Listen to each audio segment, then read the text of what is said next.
My school class just started the pacer test.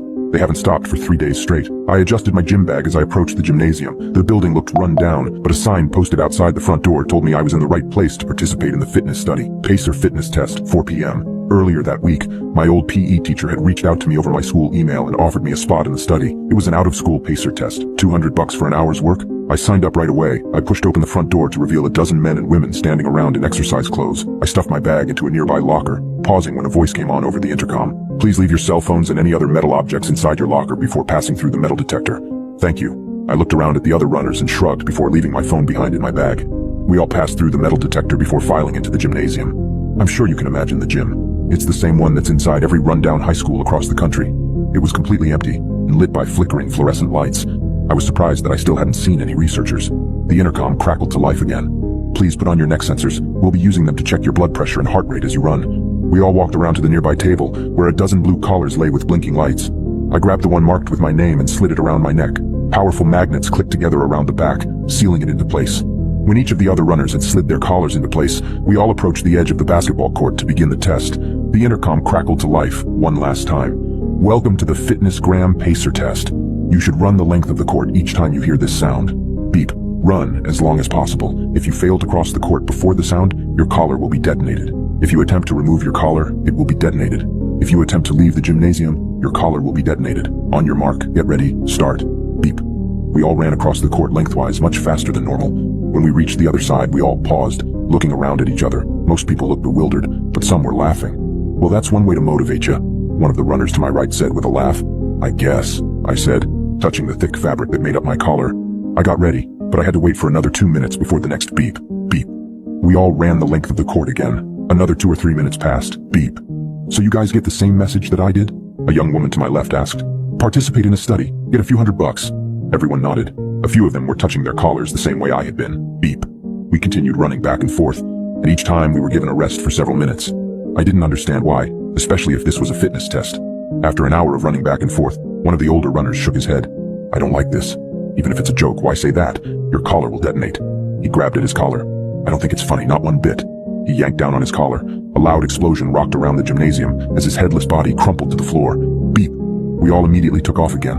When I reached the other side, I turned to stare at his corpse in wordless horror. I spent the next hour running back and forth and talking with the other runners about ways to escape. We were still being given a few minutes of rest after every lap, but I was scared that it'd start shortening soon. The young woman who'd spoken earlier began crying as we crossed back towards the man's body. What sick freak set up this situation? She asked. When we reached the other side, I walked over to her to try and give what comfort I could. Hey, I'm Chris. She looked up at me, wiping her eyes. I'm Jane, she said. Why would anyone? She trailed off, shaking her head. Beep. I turned to the other runners as we crossed. Does anyone have family waiting for them? I asked. We can't go get our phones, but maybe someone will come looking for us. They all shook their heads. Apparently, we all had one thing in common. We lived alone. Beep. The second person died 2 hours later. He'd waited too long to begin crossing the court and was complaining of a cramp in his side. He'd almost reached us when the chirp sounded out. I turned away as we were showered with a fine mist of his blood. From then on, our rest time continued to shorten. Soon we only had a minute to rest before another chirp ran out. I could tell that some of the runners were losing their breath, that they were pushing themselves too hard. I found myself running beside the young woman, Jane, who I'd tried comforting earlier. Hey, she said, her voice trembling. You don't seem that tired yet. Are you a runner? When I'm in shape, I said. Can you pace me? She asked. I can feel my energy running. She cut herself off. No problem, I said. Just run beside me. Beep. We crossed the court. I breathed in deep, trying to keep from cramping. 10 seconds passed. Beep. The other runners let out a collective gasp at the shortened rest time. I took off again with Jane running beside me. Beep. Half of the runners were still mid-court when the beep came. The rapid explosions nearly deafened me. We took off again, doing our best to avoid the slippery puddles of blood that now littered the court like landmines. Beep. Over the next half hour, runners continued to fall behind.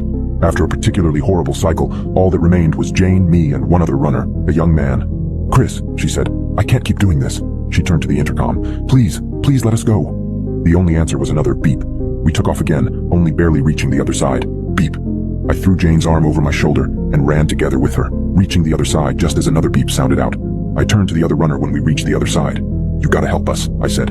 He didn't even look at me. Beep. Halfway across the court, Jane threw my arm off and pushed me forward. Then she fell to the ground. I paused for a second, then continued on. Alone. Beep. I looked away, but the explosion was undeniable. I set my jaw and crossed the court. Beep, beep, beep. Sweat poured off my forehead in thick droplets. My breath was coming in ragged gasps, and I knew I didn't have much left in me. When I shot a look at the last remaining runner, I would have been pleased to see he looked to be in an even worse state than I was if he wasn't staring at me with a murderous expression. Beep. We crossed the court, and I noticed he was closer to me than he'd been before. Beep. He launched himself at me. I dodged, slipping in the pooled blood. His fingernails clawed at my arm, but his foot hit the same pool of blood. I pulled him hard, knocking him off his feet, then sprinted for the end. He got to his feet and began running at me. I thought he was going to make it. I thought that he was going to grab me again. Beep. His furious expression was reduced to a mist of bone and blood just a few inches away from the finish line. I turned away and vomited onto the floor. The intercom crackled to life. Thank you for participating in the Pacer fitness test. You'll find your prize in locker hash 47. My collar chirped, then fell to the ground. When I'd taken a few steps away from the collar, I collapsed onto the floor, my face wet and sticky with blood. I rested there for a few minutes, waiting for the pain and throbbing in my legs to become bearable. When I got to my feet, I walked into the locker room and immediately called the police on my cell phone. I don't know what was waiting for me in locker hash 47, and I have no desire to find out.